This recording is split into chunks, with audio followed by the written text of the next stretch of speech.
നമസ്കാരം. ക്ലാസ് റൂമിൻ്റെ ഒരു പുതിയ വീഡിയോയിലേക്ക് സ്വാഗതം.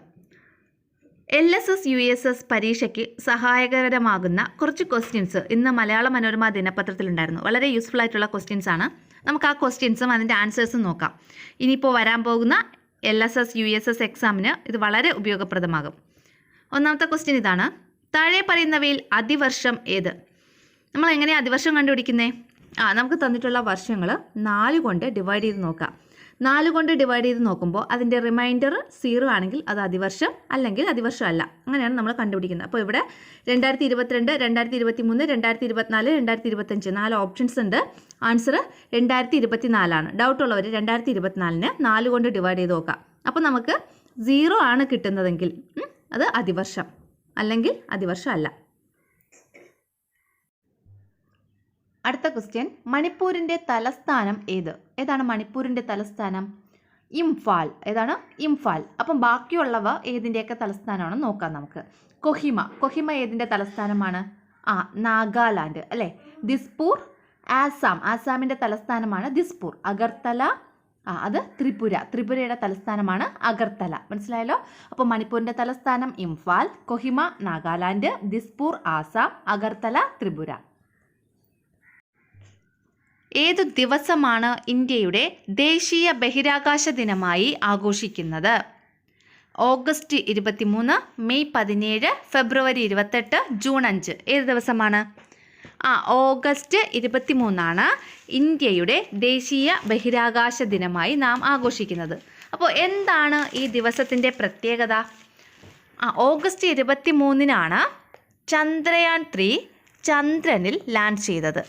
അപ്പോൾ ജൂലൈ 14 ഭൂമിയിൽ നിന്ന് യാത്ര തിരിച്ച് 2023 ജൂലൈ 14 ഭൂമിയിൽ നിന്ന് യാത്ര തിരിച്ച ചന്ദ്രയാൻ 3 2023 ഓഗസ്റ്റ് 23 ചന്ദ്രനിൽ എത്തിച്ചേർന്നത്. അപ്പോൾ അന്നേ ദിവസമാണ് നാം ദേശീയ ബഹിരാകാശ ദിനമായി ആചരിക്കുന്നത്. മനസ്സിലായല്ലോ. ഇനി നമുക്ക് ബാക്കിയുള്ള ഡേയ്സും കൂടെ നോക്കാം.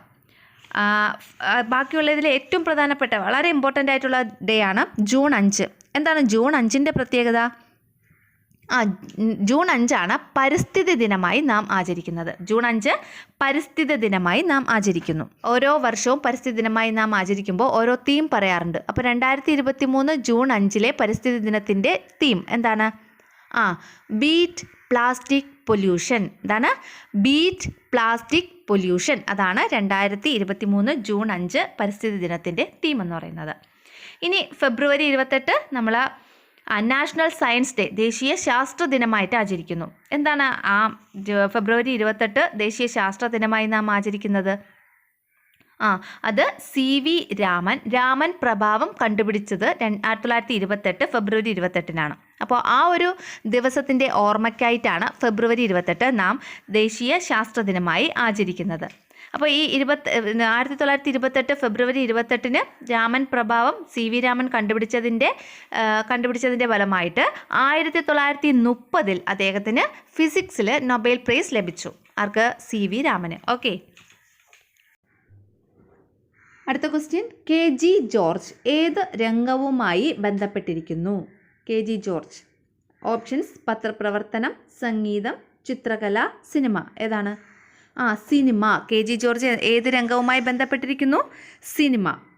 അടുത്ത 5ാമത്തെ ക്വസ്റ്റ്യൻ. ഔദ്യോഗിക പുഷ്പം, വൃക്ഷം, പക്ഷി തുടങ്ങിയവ പ്രഖ്യാപിച്ച ഇന്ത്യയിലെ ആദ്യ ജില്ല ഏതാണ്? കാസർഗോഡാണ് കേട്ടോ. കാസർഗോഡാണ് ഔദ്യോഗിക പുഷ്പം, വൃക്ഷം, പക്ഷി തുടങ്ങിയവ പ്രഖ്യാപിച്ച ഇന്ത്യയിലെ തന്നെ ആദ്യ ജില്ല. അടുത്ത 6ാമത്തെ ക്വസ്റ്റ്യൻ. 2023 ഏഷ്യൻ ഗെയിംസ് നടന്നത് ചൈനയിലെ ഹാങ്ഷൗ നഗരത്തിലാണല്ലോ. അങ്ങനെയാണെങ്കിൽ 2026 ഏഷ്യൻ ഗെയിംസിന് വേദിയാകുന്ന രാജ്യം ഏതാണ്? ഓപ്ഷൻസ്: ജപ്പാൻ, ദക്ഷിണ കൊറിയ, ഇന്തോനേഷ്യ, മലേഷ്യ. ഏതാണ്? Option A ജപ്പാനാണ്. 2026 ഏഷ്യൻ ഗെയിംസ് നടക്കുന്നത് ജപ്പാനിലാണ്. 2023 ചൈനയിലെ ഹാങ്ഷൗവിൽ നടന്ന ഏഷ്യൻ ഗെയിംസിൽ ചൈനയ്ക്ക് 383 മെഡലുകൾ കിട്ടി. അങ്ങനെ ചൈന 1ാം സ്ഥാനത്തായി. അപ്പോൾ 2023 ചൈനയിലെ ഹാങ്ഷുവിൽ നടന്ന ഏഷ്യൻ ഗെയിംസിൽ 1-ാം സ്ഥാനം കിട്ടിയത് ചൈനയ്ക്ക്. ഇനി നമ്മുടെ ഇന്ത്യ 4-ാം സ്ഥാനത്തായിരുന്നു. ഇന്ത്യക്ക് ലഭിച്ച ടോട്ടൽ മെഡലുകൾ 107 അപ്പോൾ ഹാങ്ഷു ഏഷ്യൻ ഗെയിംസിൽ ഇന്ത്യക്ക് 4-ാം സ്ഥാനം 107 മെഡലുകൾ ലഭിച്ചു. ചൈനയ്ക്ക് 1-ാം സ്ഥാനം 383 മെഡലുകൾ ലഭിച്ചു. അടുത്ത ക്വസ്റ്റ്യൻ, 2023-24 വർഷത്തെ സംസ്ഥാന സ്കൂൾ കലോത്സവത്തിന് വേദിയൊരുക്കിയ ജില്ല ഏത്? കൊല്ലം ജില്ലയിലാണ്. 2023-24 വർഷത്തെ സംസ്ഥാന സ്കൂൾ കലോത്സവത്തിന് വേദിയൊരുക്കിയ ജില്ല കൊല്ലമാണ്. അപ്പോൾ ഈ കൊല്ലം ജില്ലയിലെ സ്കൂൾ കലോത്സവത്തിൽ 1-ാം സ്ഥാനം കിട്ടിയത് ആർക്കാണ്? ഏത് ജില്ലയ്ക്കാണ്? കണ്ണൂർ ജില്ല. കണ്ണൂർ ജില്ലയാണ് ജേതാക്കളായത്. അടുത്ത ക്വസ്റ്റ്യൻ, തൊഴിലുറപ്പ് തൊഴിലാളികൾക്ക് ക്ഷേമനിധി ആരംഭിച്ച ആദ്യ സംസ്ഥാനം ഏതാണ്? തൊഴിലുറപ്പ് തൊഴിലാളികൾക്ക് ക്ഷേമനിധി ആരംഭിച്ച ആദ്യ സംസ്ഥാനം നമ്മുടെ സ്വന്തം കേരളം ആണ്. അടുത്ത 9-ാമത്തെ ക്വസ്റ്റ്യൻ, സംസ്ഥാനത്തെ മാലിന്യ പരിപാലന സേവനങ്ങൾ ശക്തിപ്പെടുത്താൻ തദ്ദേശ വകുപ്പ് മുഖേന കേരള സർക്കാർ നടപ്പിലാക്കുന്ന പദ്ധതി ഏതാണ്? മാറ്റം. എന്താണ് ആ പദ്ധതിയുടെ പേരാണ്? മാറ്റം. സംസ്ഥാനത്തെ മാലിന്യ പരിപാലന സേവനങ്ങൾ ശക്തിപ്പെടുത്താൻ തദ്ദേശ വകുപ്പ് മുഖേന തദ്ദേശ വകുപ്പ് മുഖേന കേരള സർക്കാർ നടപ്പിലാക്കുന്ന പദ്ധതിയാണ് മാറ്റം. അടുത്ത 10-ാമത്തെ ക്വസ്റ്റ്യൻ, കേരളത്തിലെ ഏറ്റവും വലിയ ആകാശപാത സ്ഥിതി ചെയ്യുന്നത് എവിടെയാണ്? കേരളത്തിലെ ഏറ്റവും വലിയ ആകാശപാത സ്ഥിതി ചെയ്യുന്നത് തൃശ്ശൂർ ജില്ലയിലാണ്. ഏറ്റവും വലിയ ആകാശപാത എവിടെയാണ് സ്ഥിതി ചെയ്യുന്നത്? തൃശ്ശൂർ ജില്ലയിൽ. കേരളത്തിൽ ആദ്യമായി സർവീസ് ആരംഭിച്ച വന്ദേ ഭാരത് ട്രെയിനുകൾ ഏതെല്ലാം സ്ഥലങ്ങളെ തമ്മിൽ ബന്ധിപ്പിക്കുന്നു? ആൻസർ, നമ്മുടെ ഏറ്റവും തെക്കുള്ള ജില്ല ഏതാണ്? തിരുവനന്തപുരം മുതൽ ഏറ്റവും വടക്കുള്ള ജില്ല കാസർഗോഡ് വരെ. അപ്പോൾ തിരുവനന്തപുരം മുതൽ കാസർഗോഡ് വരെ കേരളത്തിൽ ആദ്യമായി സർവീസ് ആരംഭിച്ച വന്ദേ ഭാരത് ട്രെയിനുകൾ തിരുവനന്തപുരം മുതൽ കാസർഗോഡ് ഈ 2 സ്ഥലങ്ങളെ തമ്മിൽ ബന്ധിപ്പിക്കുന്നു. ഓക്കെ ആണല്ലോ. അടുത്ത 12-ാമത്തെ ക്വസ്റ്റ്യൻ, 2023 വയലാർ അവാർഡ് നേടിയ കവിയും ഗാനരചയിതാവും സംവിധായകനുമായ വ്യക്തി ആർക്കാണ് 2023 വയലാർ അവാർഡ് കിട്ടിയത്? ശ്രീകുമാരൻ തമ്പിക്ക്. ആർക്കാണ്? ശ്രീകുമാരൻ തമ്പിക്കാണ് 2023 വയലാർ അവാർഡ് കിട്ടിയത്. അദ്ദേഹത്തിൻ്റെ ഒരു കൃതിക്കാണ്, ഒരു പ്രത്യേക കൃതിക്കാണ് വയലാർ അവാർഡ് കിട്ടിയത്. ഏതാണ് ആ കൃതി? അദ്ദേഹത്തിൻ്റെ കൃതിയുടെ പേരാണ് ജീവിതം ഒരു പെൻഡുലം. ജീവിതം ഒരു പെൻഡുലം. ഇതെന്ന് പറയുന്നത് അദ്ദേഹത്തിൻ്റെ ആത്മകഥയാണ്. അപ്പോൾ ശ്രീകുമാരൻ തമ്പിയുടെ ആത്മകഥയായ ജീവിതം ഒരു പെൻഡുലം എന്ന കൃതിക്കാണ് 2023 വയലാർ അവാർഡ് ലഭിച്ചത്. അടുത്ത ക്വസ്റ്റ്യൻ, അയോധ്യ നഗരം ഏതു നദിയുടെ തീരത്താണ്? അയോധ്യ നഗരം സരയൂ നദിയുടെ തീരത്താണ്. അയോധ്യ നഗരം സരയൂ നദിയുടെ തീരത്താണ്.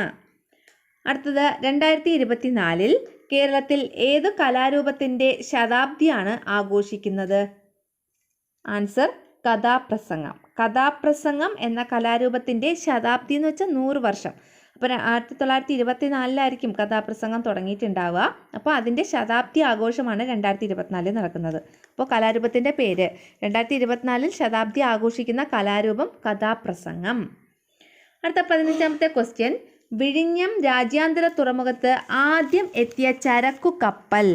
വിഴിഞ്ഞം രാജ്യാന്തര തുറമുഖത്ത് ആദ്യം എത്തിയ ചരക്കു കപ്പലാണ് ഷെൻഹുവ 15. ഷെൻഹുവ 15 ആണ് വിഴിഞ്ഞം രാജ്യാന്തര തുറമുഖത്ത് ആദ്യം എത്തിയ ചരക്ക് കപ്പൽ. ഈ വിഴിഞ്ഞം രാജ്യാന്തര തുറമുഖം എവിടെയാണ്? ഏത് ജില്ലയിലാണ്? നമ്മുടെ തിരുവനന്തപുരം ജില്ലയിലാണ് വിഴിഞ്ഞം രാജ്യാന്തര തുറമുഖം സ്ഥിതി ചെയ്യുന്നത്. അപ്പോൾ അവിടെ എത്തിയ ആദ്യത്തെ കപ്പലിൻ്റെ പേരാണ് ഷെൻഹുവ 15. അടുത്ത ക്വസ്റ്റ്യൻ, 2024 ഒളിമ്പിക്സ് എവിടെ നടക്കും? 2024 ഒളിമ്പിക്സ് എവിടെയാണ് നടക്കുന്നത്? പാരീസ്, ഫ്രാൻസിലെ പാരീസിൽ വെച്ചിട്ടാണ് 2024 ഒളിമ്പിക്സ് നടക്കുന്നത്. റോഡ് നിർമ്മാണത്തിനിടെ തുരങ്കമിടിഞ്ഞ് 41 തൊഴിലാളികൾ 2 ആഴ്ചയോളം അതിൽ കുടുങ്ങിക്കിടന്നതും പിന്നീട് രക്ഷപ്പെടുത്തിയതുമായ വാർത്തകൾ നിങ്ങൾ അറിഞ്ഞിരിക്കുമല്ലോ. ഏത് സംസ്ഥാനത്താണ് ഈ ദുരന്തം സംഭവിച്ചത്? ഏത് സംസ്ഥാനത്താണ് ഈ തുരങ്കമൊക്കെ ഇടിഞ്ഞ് 41 തൊഴിലാളികൾ 2 ആഴ്ചയോളം കുടുങ്ങിക്കിടന്നൊക്കെ നടന്നത്? അത് ഉത്തരാഖണ്ഡ്. എവിടെയാണ്? ഉത്തരാഖണ്ഡ്. ആ തുരങ്കത്തിൻ്റെ പേരാണ് സിൽക്യാര. സിൽക്യാര എന്ന് പറഞ്ഞ തുരങ്കമാണ് ഇടിഞ്ഞ് വീണ് 41 തൊഴിലാളികൾ അതിൻ്റെ അകത്ത് കുടുങ്ങിക്കിടന്ന് 2 ആഴ്ചയോളം അവർ അതിൻ്റെ അകത്ത് കുടുങ്ങിക്കിടന്നൊക്കെ ചെയ്തത്. അപ്പോൾ ആ സിൽക്യാര എന്ന് പറഞ്ഞ തുരങ്കം ഉത്തരാഖണ്ഡിലാണ്. അപ്പോൾ ഇത്രയാണ് ഫെബ്രുവരി 19 തിങ്കളാഴ്ച മനോരമ ദിനപത്രത്തിൽ വന്ന 17 ക്വസ്റ്റ്യൻസ്. LSS USS എക്സാമിന് വളരെ ഹെൽപ്ഫുൾ ആയിട്ടുള്ള ക്വസ്റ്റ്യൻസാണ്. Thank you.